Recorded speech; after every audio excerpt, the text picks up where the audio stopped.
So friends, welcome to our new video. As you know that we have covered section 1.1, 1.2 and 1.3. Now we are moving to section 1.4 of this chapter, which is about test process.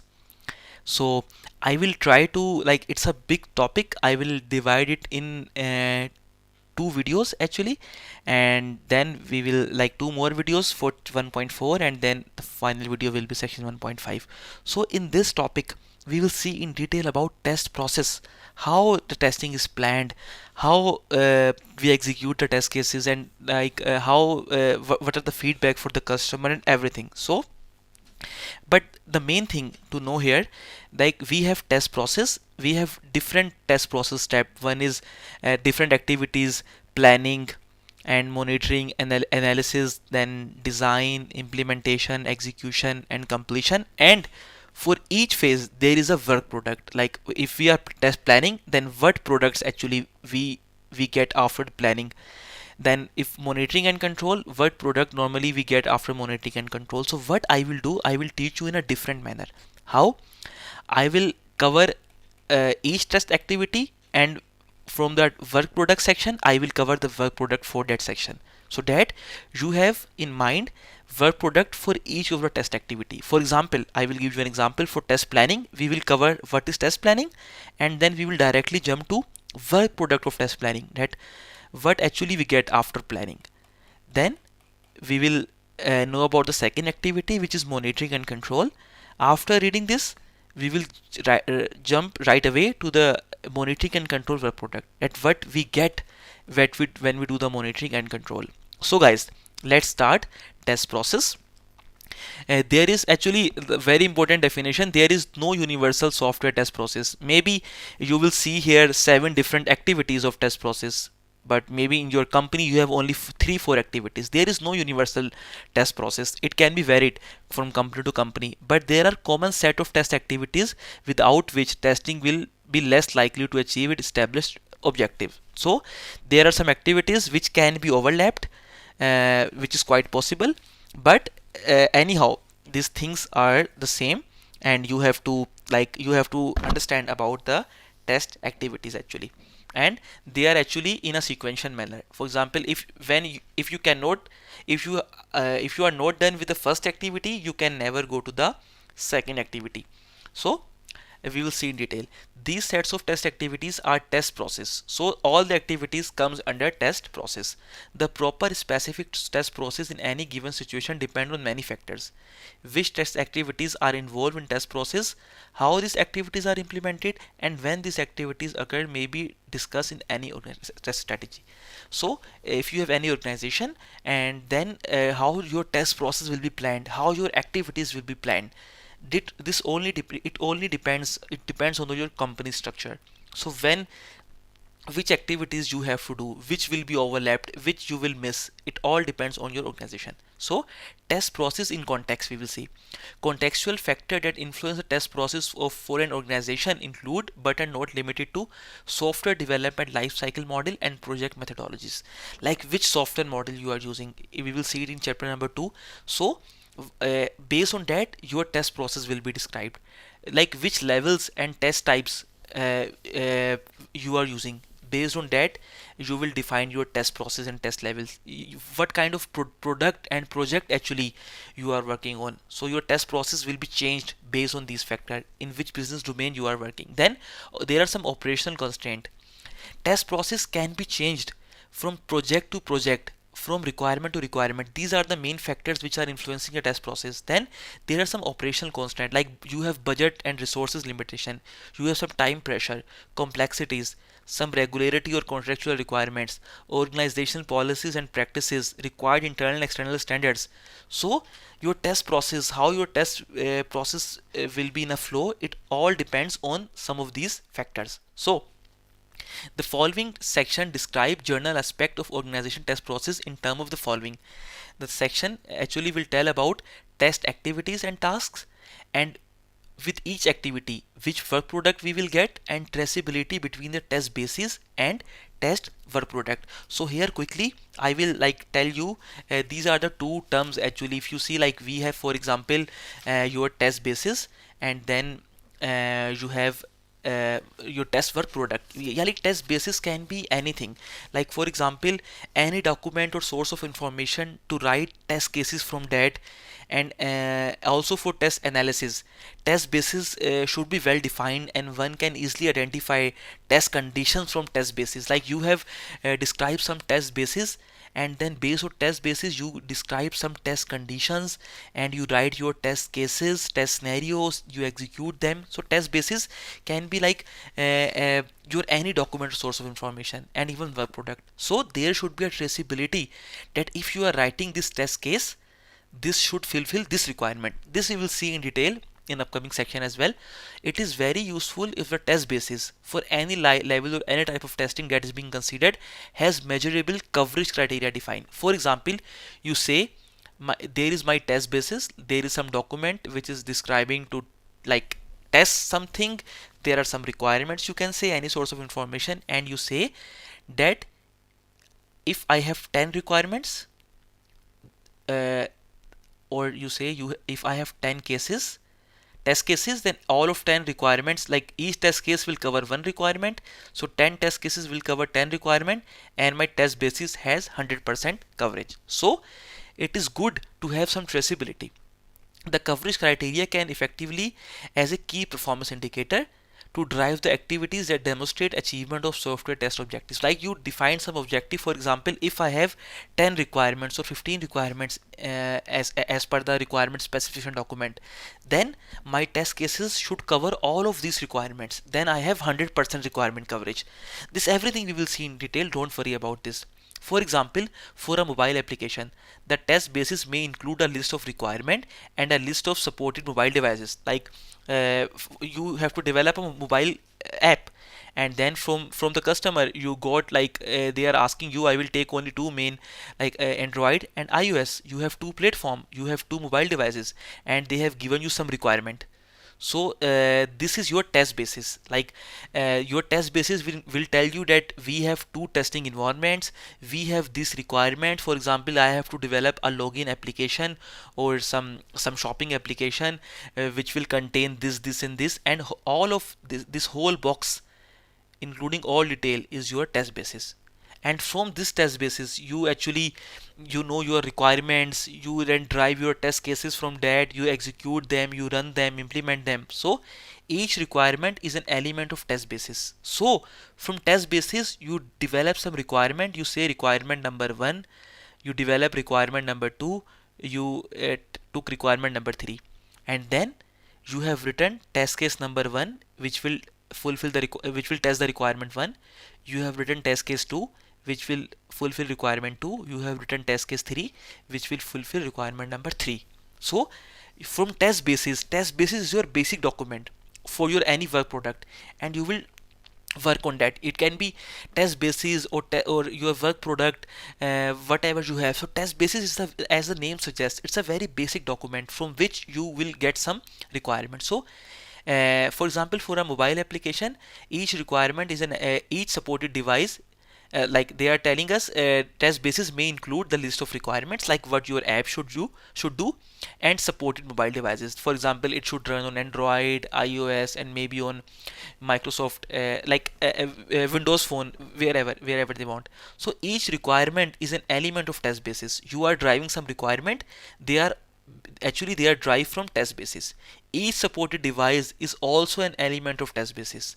So test basis is a complete basic document which is providing you each and every detail, you can say, or it contains all the requirements in it from which you will actually drive your requirements, you will drive your test cases, you will drive your test condition, and you will write them.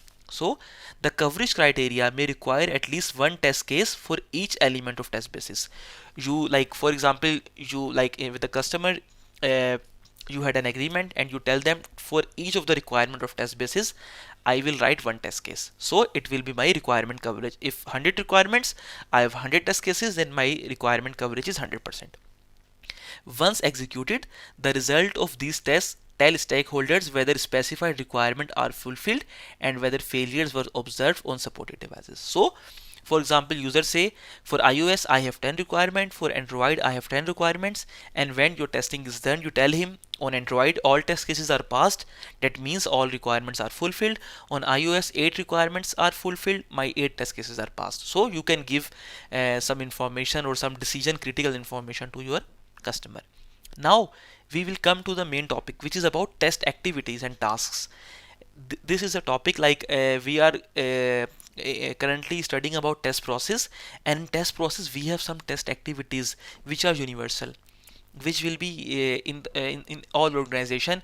They could overlap with each other, maybe they are implemented together, but 7 main activities you have to remember.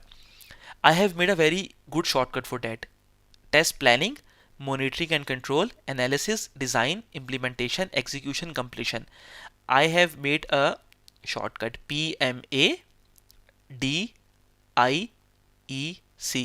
Test planning, test, yeah, you can say monitoring and control, you have to remember it. Test planning, test monitoring and control, test analysis, test design, test implementation, test execution, test completion. We will see all of them in detail in this video. So each main group of activity is composed of constituent activity which will be described in the subsection below. They will tell us. Each constituent activity consists of multiple individual tasks which would vary from one project or release to another. Each test activity has some subsections, some work products, which we will see in the upcoming section. Furthermore, although many of these main activity may appear logically sequential, they are often implemented iteratively. This we will see in chapter number 2. There is a sequential model, like you go from top to bottom, and there is iterative. For example, you are doing it again and again in iteration manner. So these activities actually seems like they are sequential, but they could be iterative. For example, agile development involves small iteration. What is agile development? For example, we have an application which we have promised with our customer we will deliver in 1 year, but after every 1 month we provide a new release or update to the customer, or some feature, some new feature, you can say, not the whole product but some features. So it is called iteration, and after like 12 iteration, 12 months, you can say your product is ready.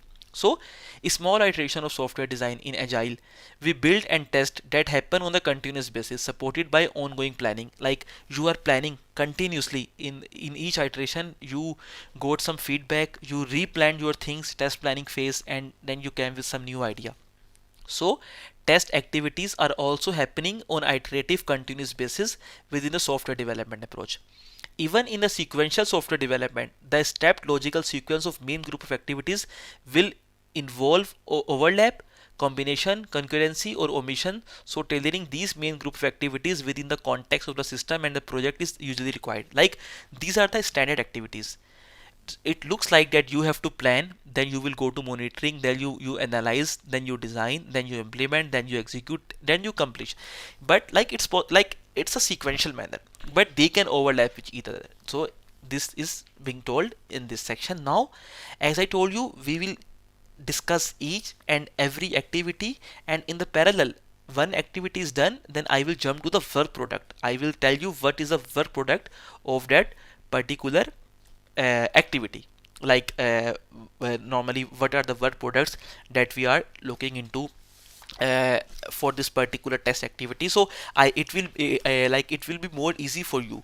Like for example, we are studying test planning, and on the same time we are discussing what are the work product of test planning. So first step, as I told you, remember the words PMA DIEC: planning, test monitoring and control, test analysis, test design, test implementation, test execution, test completion. So the first step, the first activity is test planning.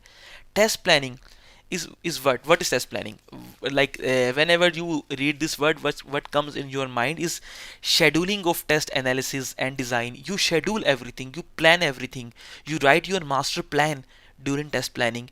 You tell about the resources, your test approach, your system testing approach, integration approach, your like whatever approach you will use, you will define some matrices that if this much testing is done, my testing is over. You define some mathematical formula, some metrics, some tracking of your testing, like how you will identify that your testing is going in the right direction.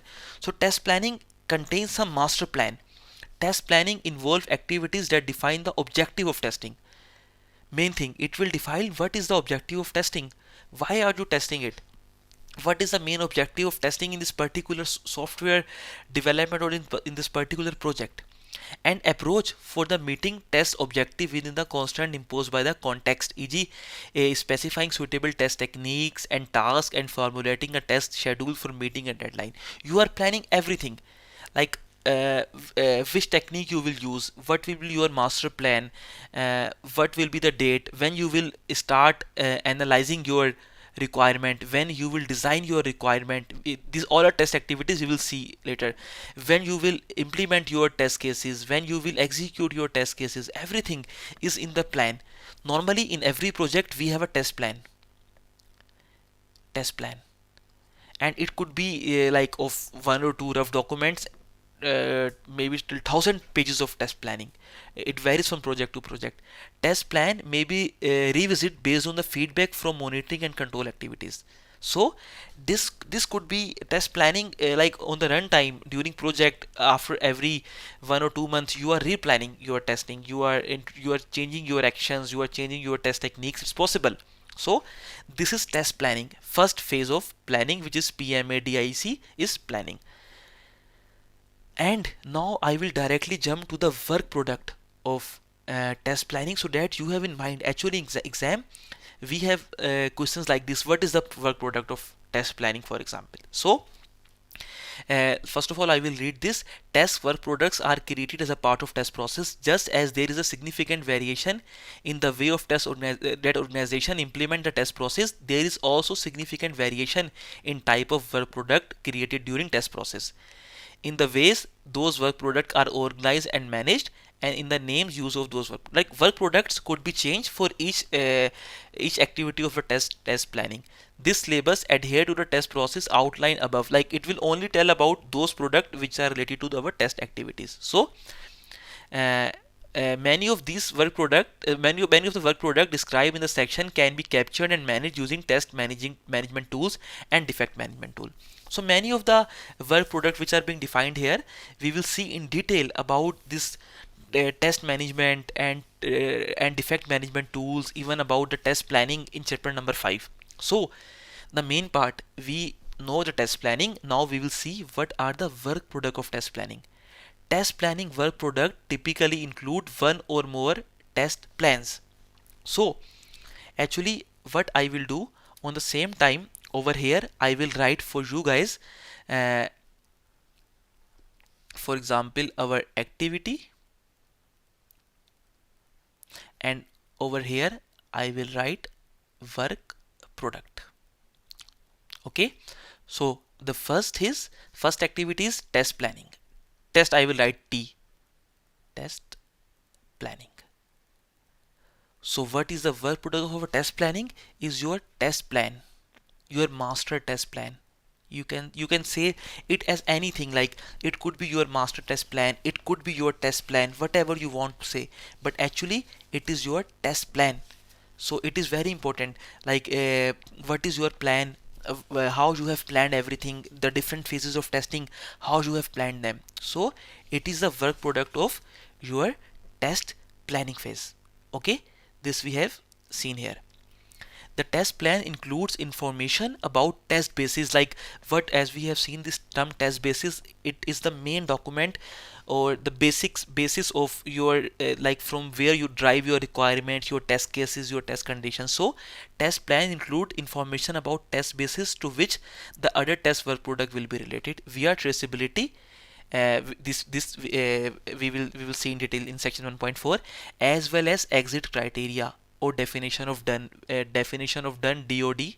Like for example, you have set some criteria. You say that if my all the requirements are done, I can finish my project.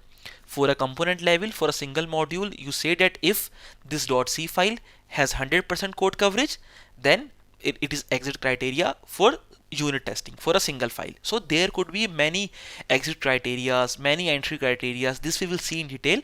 So they are all part of test plan. So actually test plan include information about test bases. It tell you what are your test bases which you are testing, what will be the work products, and then as well as exit criteria which will be used during test monitoring and control. Test plan are described, like we will see in detail about test plans in section 5.2. Just for time being, remember, test planning is the first activity of test process, and then its product is your test plans. What are your uh, master plan for your testing, and how you are gonna plan your testing. So everything, your objectives of testing, and like which tools will you use, and how will you manage the test, how long will it take, and your team, and every crucial decision which you could plan in any project is about your test planning. Now we will move to the second phase of our test activity, which is test monitoring and control. As I told you, remember the word PMADIECE. So planning we are done. Now we are going to monitoring and control. What is monitoring and control?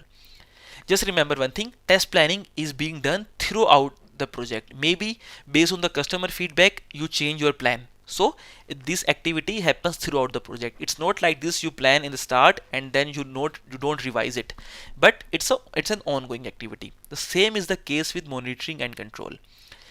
After running your test cases, you get the feedback. After like your test cases, you get some feedback, and like you monitor it, and based on that you take some control decisions. For example, you say you have planned that this testing should be done after 1 month, but when you go after 1 month, you get the feedback, you came to know that we are 2 weeks behind. Then you will take some controlling actions, you will involve new tester in the team. So like based on that monitoring, you will you will take some controlling decisions. So test monitoring involves the ongoing comparison of actual progress against planned progress. Like you are continuously monitoring your progress. Okay. Sorry. So this thing went down. So you are continuously monitoring your ongoing your actual progress with your planned progress, what you have planned during the test planning phase. Using any test monitoring metrics define a test plan. Maybe you have told that by the end of first month I should have like 100 test cases. Like this is your metrics, any mathematical figure. But after 1 month you came to know you have only executed 50 test cases. So you have monitored, and now you have to take some action. So test control involves taking actions necessary to meet the objective of test plan, which may be updated over time. Test monitoring and control are supported by the evaluation of exit criteria. Like this, like how you decide it. You have defined some exit criteria that, for example, after 1 month I will have one milestone, I will achieve 100% 100 test cases. So it is like then after 1 month you will monitor it, and if you are behind, then you will take some controlling actions. So actually you evaluate this monitoring and control based on some exit criteria. Exit criteria could be anything, your test coverage, your functional requirement, your user requirement is met or not, anything could be your exit criteria. Maybe you have an exit criteria that you have an error free code, no bug is there. This could be an exit criteria. For example, you say that 10 requirements are met. This could be an exit criteria, which are referred to as definition of done in some software development lifecycle models. In agile we call DOD, definition of done, that we are done if we met this exit criteria. So it is called definition of done. For example, the evaluation of exit criteria for the test execution as a part of given test level may include, like for exit criteria you are executing some test cases, and there is a you have exit criteria. What is the exit criteria of your test execution? Checking test result and log against specified coverage criteria. Yeah, you have tested, executed some test cases, and you got some coverage. So this coverage, like how much coverage, statement coverage, decision coverage, chapter number 4 we will see in detail. So this coverage could be your exit criteria. Assessing the level of component or system quality based on test result and log, and then you are seeing the test results they are fulfilling the customer needs or not, then you take some decision. Determining if more tests are needed. If tests originally intended to achieve a certain level of product risk coverage fail to do so, requiring additional tests to be written and executed. So, continuously throughout the project, you monitor your testing activities, and based on that, you actually then you decide like what you have to do.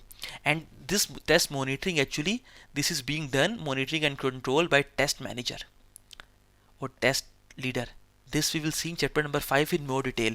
Then he, after every test activity, he will make a test progress report and will inform the customer or your stakeholder that this much testing is done, there are the risks, and he will inform everything to the customer. So test progress against the plan is communicated to the stakeholders in test progress report. Test progress report is the work product of test monitoring and control. I will directly jump to the work product of monitoring and control, including deviation from the plan and information to support any decision to stop testing. Like after every milestone, after every testing activity, like you have planned some milestones or some exit criterias, you make some test progress report and tell the stakeholder that this much testing is done, we still have some risks, so maybe we need to we need to postpone our release, or we have to take some other actions. So this is quite possible.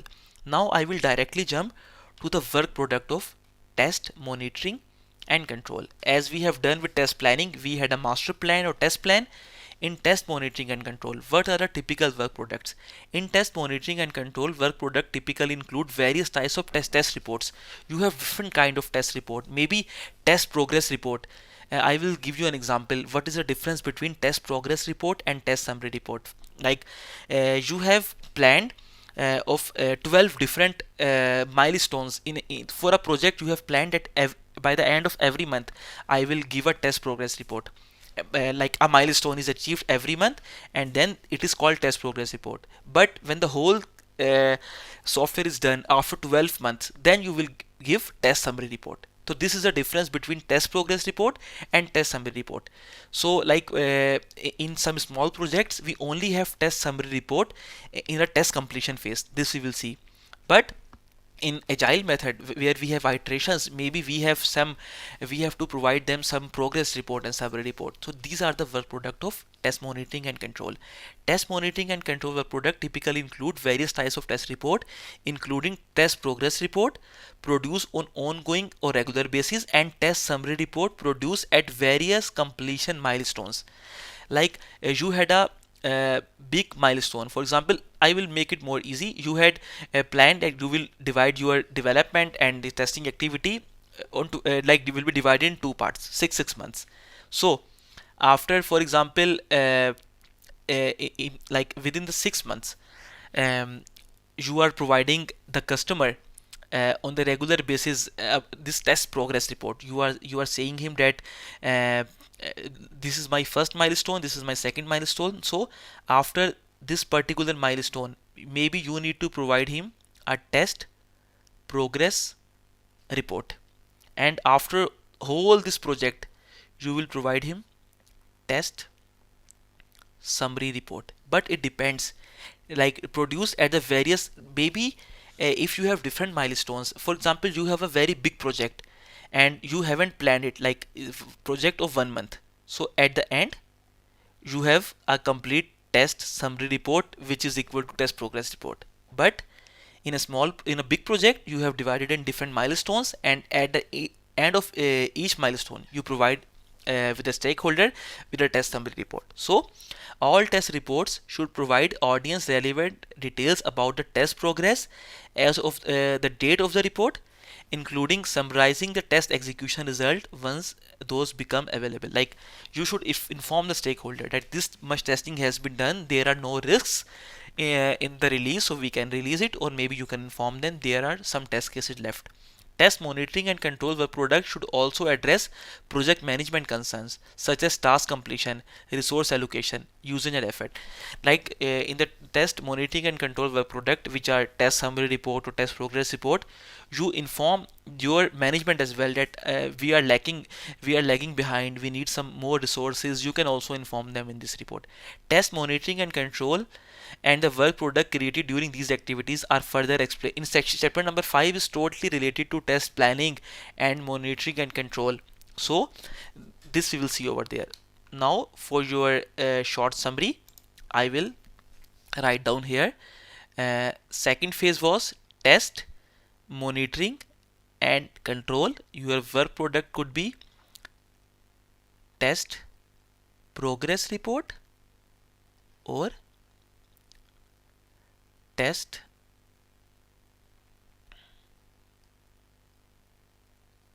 summary report. So two phases are done. Now we will move to the third, sorry, now we will move to the so two phases are done, and now we will move to to the third test activity, which I will show you right now. So the third test activity is test analysis. As I told you, P test planning, M monitoring and control, now test analysis. So what exactly your this term by test analysis you mean? Actually, test analysis is, there is a very basic definition. During test analysis, the test basis is analyzed to identify testable feature and define associated test conditions. During test analysis, we define our test conditions, we analyze our work products, we see if there is some problem in our work product, in our requirement, in anything. In other words, test analysis determine what to test. Like actually, like here we ask ourselves, like do we have everything, like what we need to test actually, like what are the documents that we need to test in term of measurable coverage criteria. Like during analysis, you analyze every work product, you analyze every single work product and you plan it. You see that if the requirements are available, what is my test basis, how will I write my test conditions. For example, analyze the test basis appropriate to test level. Consider, for example, requirement specification such as business requirement, functional requirement, system requirement, user stories, epics, use cases or similar work product that specify desired function and non-functional component or system behavior. You analyze every single requirement, use cases, system requirement, user stories, epics. This epics and user use case, I will make a separate video for that. So during analysis, you analyze everything. Design, even you analyze design and implementation information such as system or software architecture which you are using, your documents, your design specification, your call flow graphs, your UML unified modeling languages, your class diagrams, your interfaces, your similar work products that specify component or system structure. During analysis, actually you analyze each and everything. You analyze your each requirement document, you analyze your each design document. You need to be sure what to test, what I need to test, and you find some loopholes in those. The implementation of component or system itself, if the code is ready, we also analyze the code, database, metadata and queries and interfaces as well. Even we do the risk analysis, which may consider functional, non-functional structure aspect of the component system. We analyze each and everything. If we have requirements ready, if we have code ready, we analyze them and then we think we can test them in that way. So we write some raw test conditions, we write some test charters, evaluating the test basis and test item to identify defects of various type. Like during test analysis, we read the requirement, we read the user stories, we read the design and implementations, we read the code, and we try to find some ambiguities, some omissions, inconsistencies, inaccuracies, contradictions, superfluous statements. So you analyze each and everything. You think I have this, so which condition should I write? You write some, for example, you write some high level, I will give you an example. You write some high level test condition, like you say, for example, I would give you an example for a login system. like user should log in. So you have made a test condition that user should log in.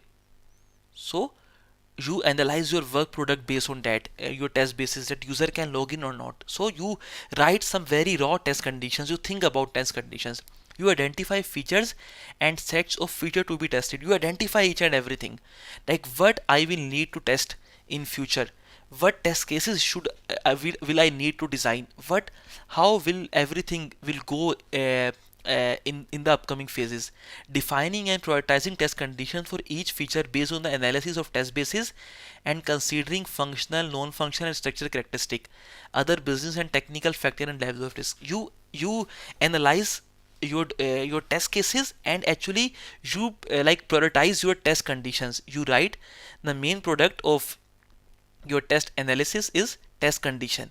You write test condition and you prioritize them. For example, you write for a login formula, you write the first test condition is login, second is uh, like login with email id.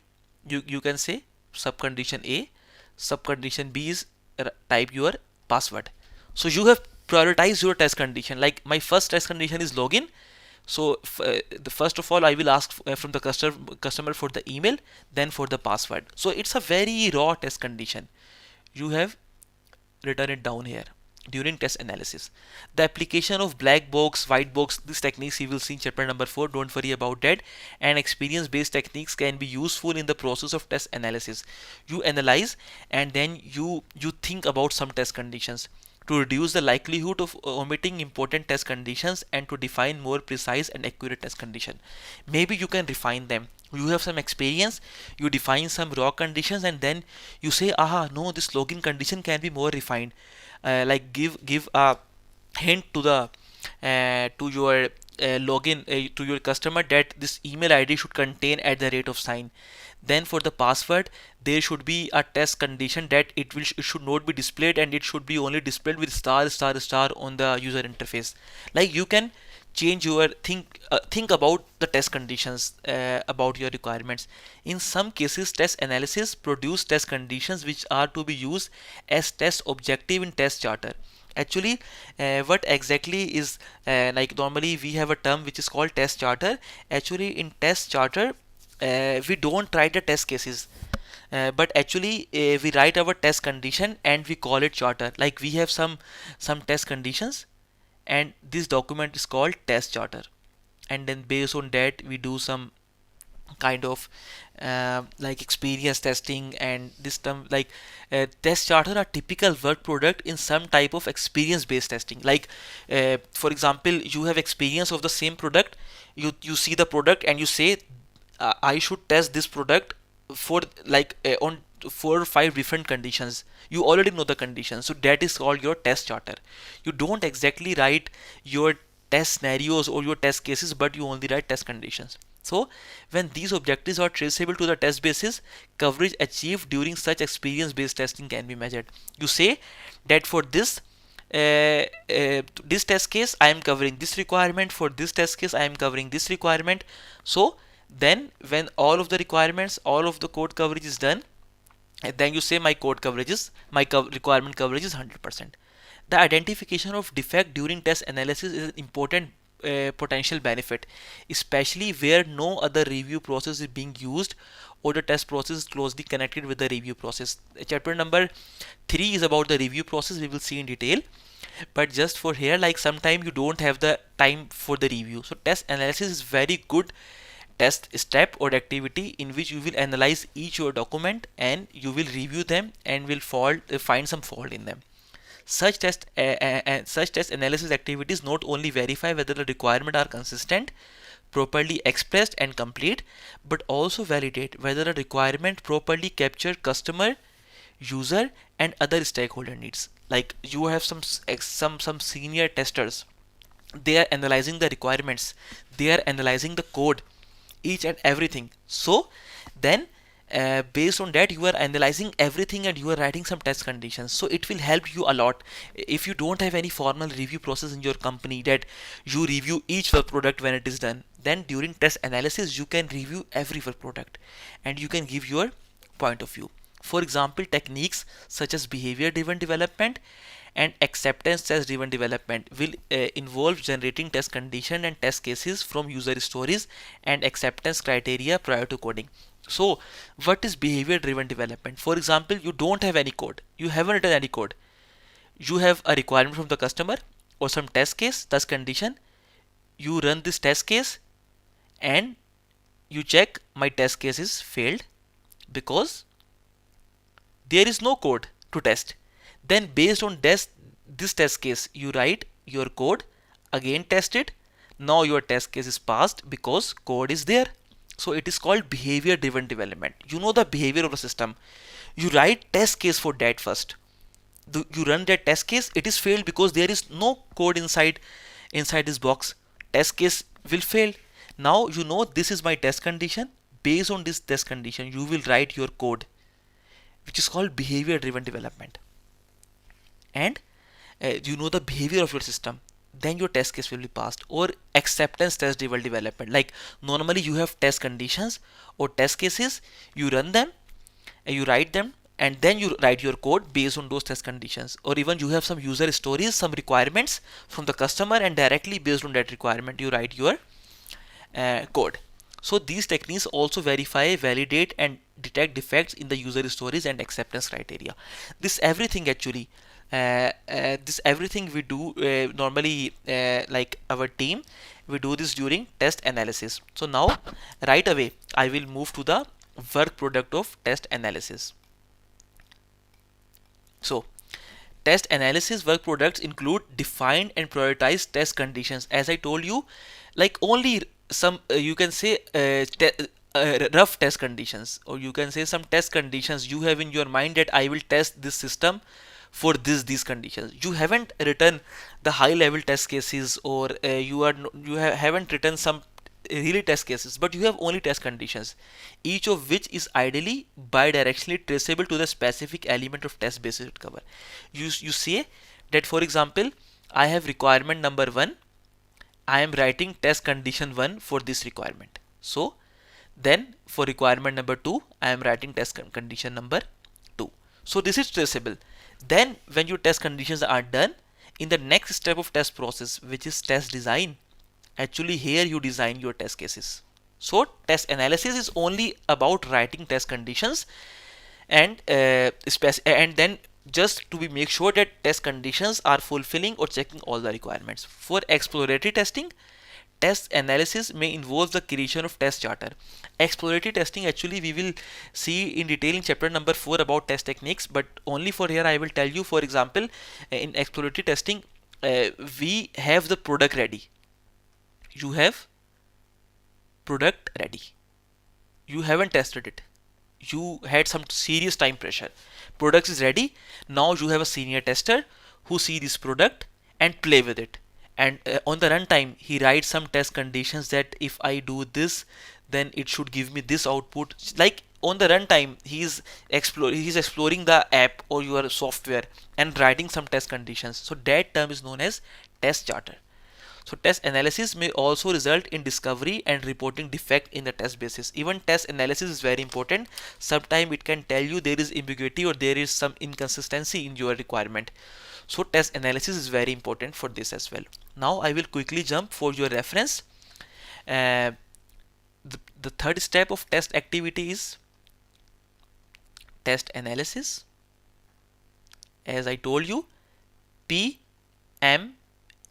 Test planning is done, test monitoring is done. Now test analysis. As I told you, during test analysis we write some test conditions. What are the work product of a test analysis? Test condition, or maybe if some experience based testing, then test charters, or in exploratory testing.